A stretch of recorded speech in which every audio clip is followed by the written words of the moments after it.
मोरोशी भैरवगड इथे क्लाइम्बिंगसाठी आम्ही टोटल 15 जण आलो होतो.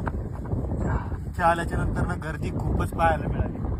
गर्दी हा पार्ट ठीक आहे, पण त्या गर्दीलाही लिमिटेशन असावं आणि ह्याला अंकुश कोण लावणार हा एक खरं तर मोठा प्रश्न पडलेला आहे.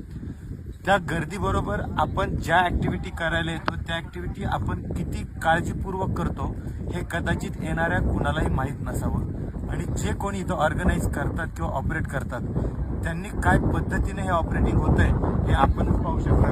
दाखवलं कुणाच्याही डोक्यात हेल्मेट नाही आहे, चेस्ट अँकर, कॅराबिनर, कोणत्याही गोष्टींची कसलीही काळजी नाही. रॅपलिंग करत उतरताना त्यामध्ये साधे कापडाचे ग्लोव्ज घालून आपण रॅपलिंग करतोय. जर तुमचं कंट्रोल जर सुटलं तर तुमच्या हाताची बोटं 100% त्यात जळून जातील आणि मोठी दुखापत आणि किंवा मोठी अपघात मोठा होऊ शकतो.